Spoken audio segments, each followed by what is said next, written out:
Today I'm going to talk about the topic of recurring decimals. In order to do that, we need to be certain of what makes a decimal recur. So with numbers, every rational number that we know can be written as some form of ratio of two values. We have whole numbers, which can be written as a ratio of the value, let's say 8 over 1. We have decimals which terminate, which can be written as a ratio of, well, wherever they terminate, so this is in the tenths column, as 8 over 10. And finally, we have decimals which are recurring. Now, this is often denoted with the notation of, let's say, a full stop on top. And this just simply means that this decimal is going to be 0.333 and so on forever and ever. What we're going to look at this lesson is how we can take these last kind of decimals and write them as some sort of fraction. So to do this, I'm going to start off with the decimal of 0.7, and we're just going to work through of what this could be. Now, if you've done this before, you'll probably know what the answer is, and especially if you learnt key facts during year 7 and 8. However, I want to try and show you this algebraically. So to do this, I'm going to actually introduce some algebra. So I'm just going to say let x equal, and I'm just going to write this out in full. This would be 0.7777, and so on and so forth, forever and ever. Okay. The issue is here that this decimal is going to go on forever, so I need to think of a way I can get rid of that decimal.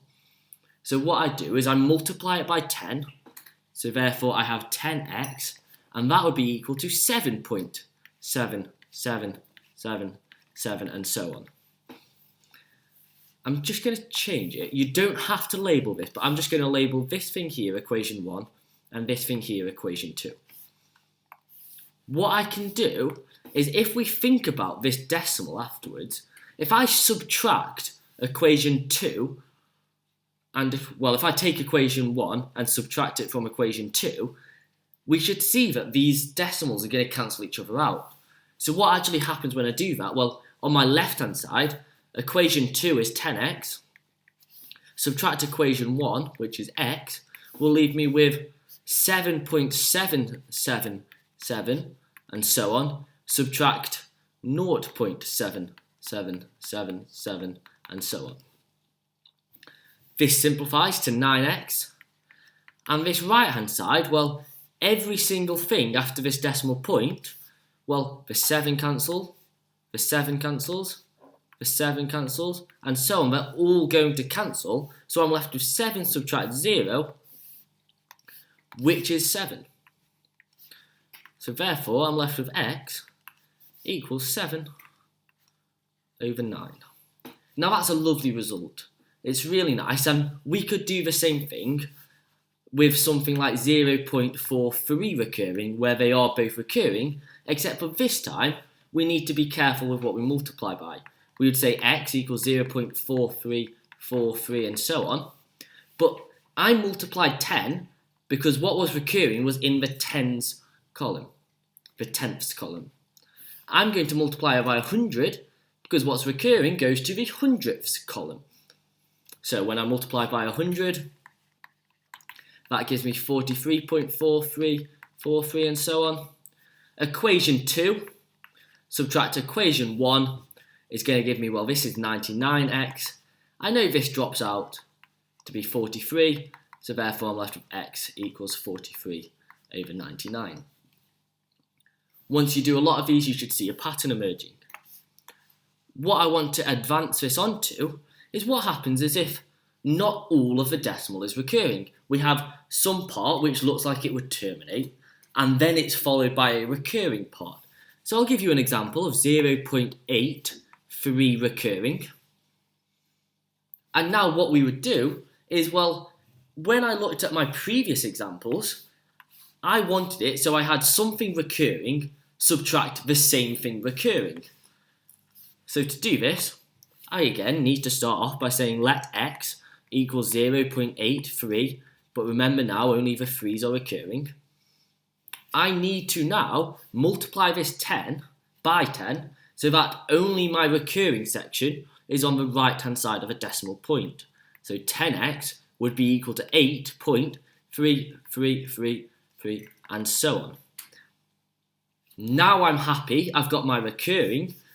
Let's just label this quickly. Equation 1, equation 2. I've got my recurring happening after my decimal point, but if I was to subtract this from x, I would still end up with a term. So what I'm going to do is I'm just going to multiply equation 2 now by 10. So that would give me 100x is 83.333 and so on. And luckily now, well, not luckily, it's a reason I've done it, my decimal points match up as they are both recurring. So if I subtract equation 3 from equation 2, 100x take away 10x is 90x. 83 subtract 8 is going to be 75. And 0.333 recurring, take away 0.33 recurring is going to cancel out. So therefore, x is equal to 75 over 90, which we could then simplify. Dividing through by 5, we get something over 18. 75 is going to be 15 over 18. Dividing by 3 this time, we get 5 over 6. So what I'd like you to do, I'd like you to have a go at 0.453, where both of them are occurring. I want you to be very careful with what we need to multiply by. Okay, so we should have started off the exact same way of letting x equal 0.453, but now remember the 5 and the 3 are recurring. I need to multiply this by 10 so that I get my non-recurring decimal onto the left-hand side. So 10x equals 4.535353, so on. Now, what am I going to multiply by to get the exact same recurring decimal on the right-hand side? Well, the smallest value, well, it goes to 5 and 3, that's 100, so I have to multiply 10x by 100.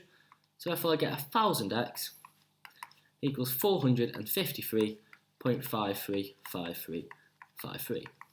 When I do my subtractions, 990x is equal to 449, so therefore x equals 449 over 990.